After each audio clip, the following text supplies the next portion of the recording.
Nag-viral online ang isang video na nagpapakitang hinaharas umano ng mga opisyal ng Transportation Office Region 7 sa Panglao, Bohol ang isang lalaking sakay ng motorsiklo. Sa video, nilapitan ng mga naka-uniforming opisyal ang lalaki at tinangka itong arestuhin dahil sa pagdadala ng kutsilyo sa pampublikong lugar. Nang mabawi ang kutsilyo, kinaladkad ang lalaki pababa ng motorsiklo at tinangka itong arestuhin. Sinubukang manlaban ng lalaki at paulit-ulit na sinasabing siya ay isang magsasaka. Kasunod ng paglabas ng video, ibinahagi ni dating Vice Mayor Velasco sa kanyang local media account na ang inaresto na lalaki ay kanyang kapatid. Nabanggit din anya na ang kanyang kapatid ay kilala na may dalang matulis na bagay dahil nagtatrabaho ito bilang isang magsasaka at may-ari ng isang sakahan sa kanilang bayan. Umani ito ng maraming batikos dahil sa umano'y hindi makatulungan ang ginawang aksyon at kilos ng mga opisyal. Sa panayam ng Bombo Radio Cebu kay LTO7 Director Glenn Galario, sinabi nito na base sa salaysay ng kanyang mga nasasakupan, napansin nilang may nakasiksik sa tagiliran ng lalaki kaya naman pinahinto nila ito. Nang umakmay itong kukunin ay doon na gumamit ng pwersa ang mga otoridad upang walang masaktan at hindi makasakit sa mga taong nasa paligid ng mga panahong iyon. Lalo na't hindi pa nila alam kung anong klaseng armas o matulis na bagay ang dala ng lalaking nagpakilalang isang magsasaka. Alinsunod dito, naglabas na ng pahayag ang LTO7 na kung saan sinuspindi ang lahat ng operasyon ng pagpapatupad ng batas sa lalawigan ng Bohol na may kaugnayan sa insidente at pag-withdraw ng mga field enforcement officers sa lugar habang naghihintay ng masusing investigasyon sa usapin. Humingi na rin sila ng paumanhin sa publiko at nangakong susundin nila ang tamang proseso para marisolba ang issue.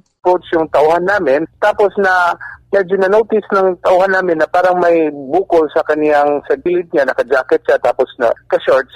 So sinundan siya, pagpunta sa kaniyang motorcycle, sinundan tapos doon medyo binunot niya yung yung tali niya, yung turning point na kailangan i-subdue ng ating tauhan na hindi kasi sila sure kung yung, especially retired policemen, sure kung anong klaseng weapon yun. So kaya ginamitan nila ng yung anong klaseng force to make sure na safe yung officers natin at yung public in general. Mula rito sa lungsod Luigan ng Cebu, Bombo Joanna Cañati para sa #1 and most trusted radio network in the country, Bombo Radio Philippines. Basta Radio, Bombo!